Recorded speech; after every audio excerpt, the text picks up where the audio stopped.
नाशिकच्या दिंडोरीत कार विहिरीत कोसळून 9 जणांचा मृत्यू। अपघातातील मृत हे दिंडोरी तालुक्यातील इंदोरे गावचे रहिवासी। अपघातानंतर स्थानिक नागरिक आणि प्रशासनाने अपघातातील कार क्रेनच्या साहाय्याने विहिरीतून बाहेर काढली आहे। दिंडोरीतील अपघाताप्रकरणी विहीर मालक राजेंद्र राजे यांच्यावर सदोष मनुष्यवधाचा गुन्हा दाखल। खासगी क्लास संचालक सचिन वडसे यांचीही होणार चौकशी। नाशिकच्या दिंडोरीतील विहीर दुर्घटनेत मृत्यू झालेल्यांच्या कुटुंबियांची मंत्री नरहरी झिरवाळ भेट घेतली आहे। यावेळी स्थानिकांनी झिरवाळांना घेराव घालत त्यांच्यासमोर तक्रारींचा पाढा वाचलाय।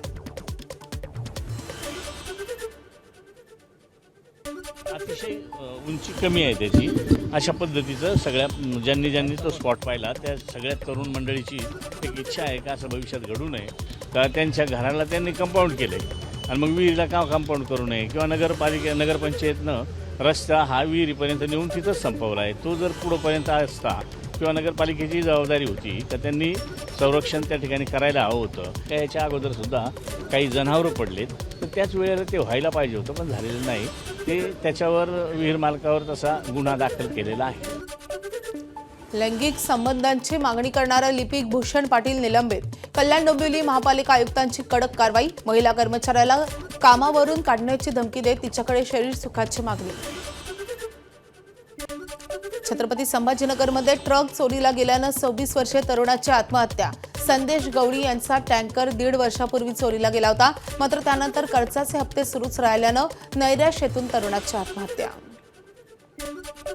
नांदेडमध्ये हाणामारीत 3घांचा मृत्यू। गँग वॉर असल्याची चर्चा। कॅनॉल रोडवर मध्यरात्रीची घटनास्थळी फॉरेन्सिक टीमसह वरिष्ठ पोलीस अधिकारी दाखल।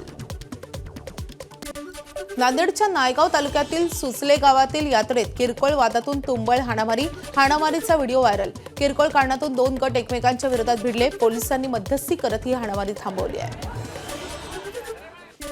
धाराशिवच्या तुळजापूर तालुक्यातील गंजेवाडीत शेतकऱ्याच्या 17 शेळ्यांचा संशयास्पद मृत्यू। सोलार कंपनीच्या लोकांनी शेळ्या मारल्याचा शेतकऱ्यांचा आरोप, तर हिंस्र प्राण्यांनी हल्ला केला असल्याचा वनविभागाचा दावा। सुनेत्रा पवारांचा उद्धव ठाकरेंना फोन। बारामती विधानसभा पोटनिवडणुकीसाठी पाठिंबा द्या। सुनेत्रा पवारांकडून उद्धव ठाकरेंना विनंती। काँग्रेसच्या नेत्यांनाही पाठिंब्यासाठी विनंती करणार असल्याची माहिती।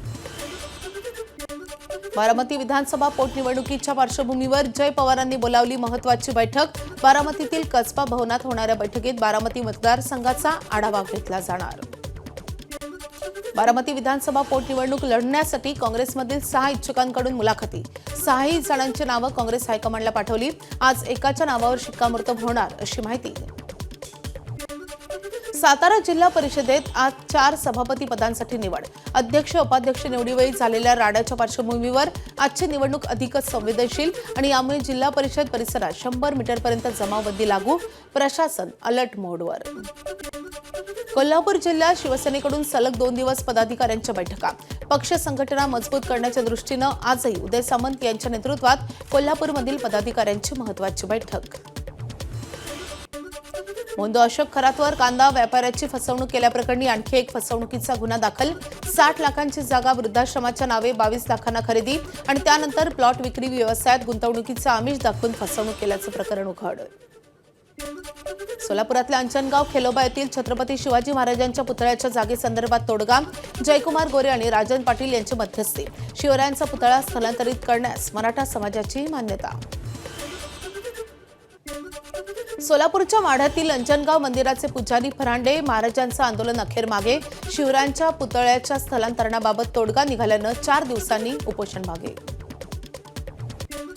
माजी आमदार राजन पाटील सोलापूरच्या अंजनगाव खेलोब्यात स्थानिकांशी केली चर्चा। लोकांचं एकमत होईपर्यंत शिवरायांच्या पुतळ्याचं स्थलांतर होणार नसल्याची दिली प्रतिक्रिया। आता तो वाद मिटलेला आहे। आता पुतळा कुठं बसवायचा हा जो वाद होता तो मिटला असल्यामुळे आता पुतळा जे देवस्थानची जागा आहे त्या देवस्थानच्या त्या तिथून एक 20 फुटावरच रस्त्याच्या इकडच्या बाजूला आता जागा सगळ्यांच्या मतानं फिक्स केली आहे। त्याच्यावर आपण पुतळा बसवणार आहे। बीड जिल्ह्याला अवकाळी पावसानं झोडपलं। जिल्ह्यातील बीड, गेवराई, धारूर, वडवणी आणि आष्टी तालुक्याला तडाखा। ज्वारी, उन्हाळी बाजरी, गहू, हरभरा आणि फळबागांचं नुकसान। 237 हेक्टरवर असलेल्या पिकांना पावसाचा फटका। वादळी वाऱ्यासह पावसाचा लग्न मंडपांनाही फटका. लग्न समारंभाच्या दिवसात ग्रामीण भागात शेत शिवारात असलेले मंडप कोसळले. कौलारू घरांची पडझड. शेती पिकांनाही मोठा फटका. नंदुरबार जिल्ह्यात मागील 2 दिवसात झालेल्या अवकाळी पावसाचा आणि गारपिटीचा आंब्याला फटका. जिल्ह्यात 62 गावातील 954 शेतकरी बाधित. 832 हेक्टरवर पिकांचं नुकसान. तातडीनं नुकसान भरपाईची शेतकऱ्यांची मागणी. अकोला जिल्ह्यातील अनेक भागांमध्ये जोरदार वाऱ्यासह अवकाळी पाऊस. शेतीसह घरांचं मोठं नुकसान. बार्शीटाकळी तालुक्याच्या सारकिन्नी गावातील 2 ते 3 घरांवरील पत्रे वाऱ्यामुळे उडाले. काही घरांवर झाड पडल्यानं घरांचे नुकसान. भंडाऱ्यात विजांच्या कडकडाटासह अवकाळी पावसाची सरी. मागील 2 दिवसात पडलेल्या पावसामुळे जिल्ह्यातील मका, भाजीपाला आणि आंबा उत्पादक शेतकरी अडचणीत.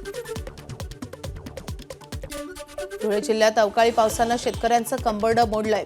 अवकाळीचा फटका लिंबाच्या पिकांनाही बसलाय. ऐन उन्हाळ्याच्या तोंडावर बाजारात लिंबाला मोठ्या प्रमाणात मागणी असताना अचानक आलेल्या अवकाळी पावसामुळे लिंबू बागांचं मोठं नुकसान आणि त्यामुळे शेतकऱ्याला मोठा आर्थिक फटका बसलाय. गारपीटमुळे वारा वादळ होती, त्याच्यामुळे या फळ पिकाचं खूप मोठ्या प्रमाणात नुकसान झालं आहे. वर्षभर या फळबागेचा आम्ही निगा राखतो. पाणी, खतं, निवारा सर्व गोष्टी करत असतो आणि ऐन वेळेस मोसमात आज बाजारात मिळणारा लिंबू आज तो मातीमोल झालेला आहे. खूप मोठ्या प्रमाणावर आमचं या लिंबूच्या बागेचं नुकसान झालेलं आहे. तरी प्रशासनाने याची तात्काळ दखल घेऊन लवकरात लवकर पंचनामे करावे व तात्काळ नुकसान जी भरपाई झालेली ती भरपाई आम्हाला शेतकऱ्यांपर्यंत पोहोचावी ही एक प्रशासनाकडे आम्ही मागणी करत आहोत. सांगलीच्या जत तालुक्यातील अनेक गावांना अवकाळी पावसाचा फटका.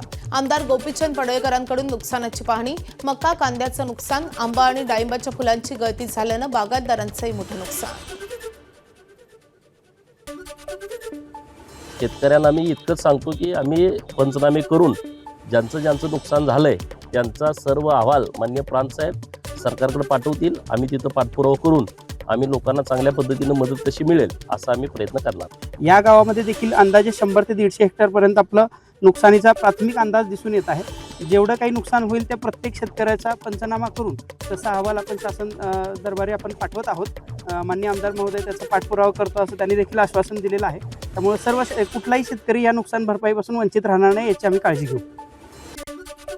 कोकणातील रेल्वे गाड्या आज आणि उद्या पनवेल तसंच ठाण्यापर्यंतच. परळ आणि करी रोड स्थानकादरम्यान प्रभादेवी उड्डाणपुलाच्या कामानिमित्त विशेष वाहतूक ब्लॉकमुळे जनशताब्दी, तेजस आणि कोकण कन्या एक्सप्रेस पनवेल तर मंगळुरू CSMT एक्सप्रेस ठाण्यापर्यंतच धावणार. मुंबई महानगरपालिकेच्या दैनंदिन कामकाजाचा वेग वाढवण्यासाठी AI तंत्रज्ञानाचा वापर करा. पेपरलेस कामावर भर द्या. मुंबई महापालिकेच्या आयुक्त अश्विनी भिडेंचे प्रशासनाला निर्देश. येणाऱ्या शैक्षणिक वर्षापासून इयत्ता 6वी पासून CBSE बोर्डाच्या शाळांमध्ये विद्यार्थ्यांना 3 भाषा शिकाव्या लागणार. 3 पैकी 2 भाषा भारतीय असतील तर तिसरी भाषा 42 भाषांपैकी एक निवडायचा पर्याय. देशभरातील राष्ट्रीय महामार्गांवर आता फक्त डिजिटल पेमेंट. 10 एप्रिलपासून टोल प्लाझांवर रोखीनं व्यवहार बंद. केंद्र सरकारचा महत्त्वाचा निर्णय. F-15 पाठोपाठ इराणनं अमेरिकेचे A-10 थंडरबोल्ट लढाऊ विमान देखील पाडले. विमानाला आकाशातच क्षेपणास्त्रांना पाडण्यात आल्याचा भीषण व्हिडिओ समोर आलाय. हवाई सुरक्षा प्रणालीनं या विमानाला लक्ष्य केलंय. आमची सुरक्षा प्रणाली सक्षम असल्याचा दावा यानंतर इराणनं केलाय. या वैमानिकाला वाचवण्यात आल्याचा दावा अमेरिकेनं केलाय. पण प्रत्यक्षात हे विमान पूर्णपणे नष्ट झाल्याचं व्हिडिओमधून दिसून येत आहे. इराणनं अमेरिकेचं F-15 लढाऊ विमान पाडलं. अपघातानंतर विमानातील 2 वैमानिक पॅराशूटच्या मदतीनं खाली उतरले. अमेरिकेकडून एका वैमानिकाचा शोध तर दुसऱ्या वैमानिकाचा शोध सुरू. अमेरिकेच्या चिनूक हेलिकॉप्टरला देखील इराणनं लक्ष्य केलंय. कुवैतमधील तळावर उभ्या असलेल्या हेलिकॉप्टरवर इराणनं ड्रोन हल्ला केलाय. त्यात हेलिकॉप्टर उद्ध्वस्त झालंय. F-15च्या वैमानिकांचा शोध घेण्यासाठी अमेरिकेची विमानं दक्षिण इराणमध्ये. अमेरिकन विमानांकडून शोधासाठी सर्च ऑपरेशन सुरू. इराणकडूनही अमेरिकन वैमानिकांचा शोध सुरू. विमानावरील हल्ल्यानंतर इराणमध्ये उतरलेल्या अमेरिकन वैमानिकाला ताब्यात घेण्यासाठी इराणचं सर्च ऑपरेशन सुरू. इराणची अमेरिकेच्या हेलिकॉप्टरवर फायरिंग. F-15 विमानाच्या पायलटचा शोध घेण्यासाठी आलेल्या अमेरिकेच्या हेलिकॉप्टरवर फायरिंग. इराणच्या पोलिसांकडून करण्यात आली आहे फायरिंग. वैमानिकाच्या शोधासाठी अमेरिकेनं दिलेला 48 तासांच्या युद्धविरामाचा प्रस्ताव इराणनं फेटाळला. इराणच्या फार्स न्यूज या निमसरकारी एजन्सीचे वृत्त. अमेरिकेकडून यावर तत्काळ कोणतीही प्रतिक्रिया किंवा अधिकृत पुष्टी नाही. इराणनं अमेरिकेची 2 लढाऊ विमानं पाडली म्हणून त्यांच्यासोबतच्या चर्चेवर कुठलाही परिणाम होणार नाही. अमेरिकेचे राष्ट्राध्यक्ष डोनाल्ड ट्रम्प यांची प्रतिक्रिया. तर विमानं पाडल्याचा बदला घेतला जाईल, युद्धस्थिती तशीच राहील असंही वक्तव्य. इराणचा इस्रायलमधल्या नेगेव शहरावर क्षेपणास्त्रांद्वारे हल्ला. हल्ल्यात नेगेव औद्योगिक वसाहतीचं मोठं नुकसान. तर नेगेव पासून 13 किलोमीटर अंतरावर असलेल्या डिमोनावरही हल्ला. डिमोनामधील इस्रायलच्या अणुसंशोधन केंद्रावरही इराणचा हल्ला. इराणचे इस्रायलवर क्लस्टर बॉम्बद्वारे जोरदार हल्ले. या हल्ल्यांमुळे इस्रायलमध्ये मोठ्या प्रमाणात नुकसान. रात्रीच्या वेळी करण्यात आलेल्या या हल्ल्यांचे व्हिडिओही समोर. आखाती युद्ध सुरू असतानाच अमेरिकेच्या संरक्षण अर्थसंकल्पात $500 अब्ज वाढ. अध्यक्ष डोनाल्ड ट्रम्प यांचा निर्णय. अल्प अन्य खर्चातही 10% कपात. चर्चेदरम्यानच इराणच्या अधिकाऱ्यावर हल्ला. इराणचे अध्यक्ष मसूद पेझेशकियन यांचा अमेरिकेवर मोठा आरोप. हल्ल्यात अधिकाऱ्याच्या पत्नीचा मृत्यू.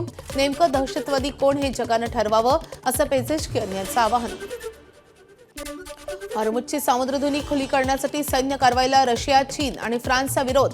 सैन्य कारवाईची आखाती देशाची संयुक्त राष्ट्राच्या सुरक्षा परिषदेकडे मागणी आहे. त्यावर आज मतदानाआधीच 3 देशांचा विशेषाधिकाराचा वापर करत विरोध. युद्धाच्या 36व्या दिवशीही इराण इस्रायलकडून एकमेकांवर हल्ले सुरूच. इराणचे इस्रायलच्या दक्षिण भागात जोरदार क्षेपणास्त्र हल्ले. या हल्ल्याचा व्हिडिओही समोर आला आहे. इराणवर अमेरिका इस्रायलचे हवाई हल्ले सुरूच. इराणच्या अनेक शहरांवर अमेरिका आणि इस्रायली सैन्याचे हवाई हल्ले. या हल्ल्यांचे अनेक नवनवे व्हिडिओ समोर येत आहेत. इराणच्या अनेक शहरांमध्ये मोठ्या प्रमाणात नुकसान. MNGL गॅसचा जाणीवपूर्वक आर्टिफिशियल तुटवडा निर्माण करण्याचा प्रयत्न करणाऱ्यांवर कडक कारवाई करू. उद्योगमंत्री उदय सामंत यांचा इशारा.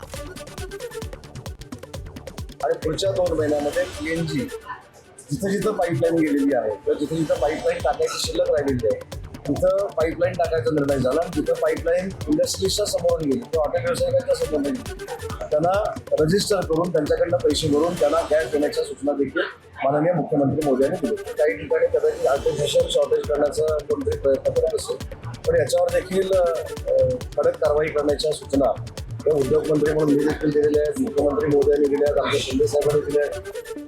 सोलापूरच्या बाजारात लाकूड आणि कोळशावर चालणाऱ्या आधुनिक शेगड्या दाखल. या शेगड्यांना आधुनिक तंत्रज्ञानाची जोड देत लाईट किंवा चार्जिंगवर चालणारे पंखे बसवलेत आणि त्यामुळे गॅस तसेच शेगडीप्रमाणेच आगीची तीव्रता नियंत्रित करणंही शक्य आहे. आखाती देशात सुरू असलेल्या युद्धाचा केळी उत्पादकांना फटका. निर्यात ठप्प झाल्यानं नांदेडसह हिंगोली जिल्ह्यातील शेतकरी हैराण. अर्धापूर, भोकर, मुदखेड आणि हिंगोली जिल्ह्यातील वसमत आणि कळमनुरीच्या शेतकऱ्यांनाही फटका. केळीच्या भावामध्ये परिणाम म्हणजे जो 15 ते 20 किलोचा जो घड आहे तो साधारणतः 150 ते 150, 200, 250पर्यंत विक्री होत होता त्या मार्केटला, बीट मार्केटला. आणि आता सध्या त्याचा परिणाम इतका मोठा झाला आहे की तेच घड आता 70, 50, 40 रुपयापर्यंत विक्री होत आहे. शेतकऱ्याचं ते झाड आहे की नाही घड 150 ते 200 रुपयाला मिनिमम जात गेले, आता 50 ते 70 रुपयामध्ये चालले. शेतकऱ्याचं खूप नुकसान होत आहे. त्यावेळेस माल पुढं जात नाही, गाड्या वाहतूक चालू नाही, त्याच्यामुळे शेतकऱ्याचं खूप नुकसान होत आहे यावर्षी. ABP माझा, उघडा डोळे बघा नीट.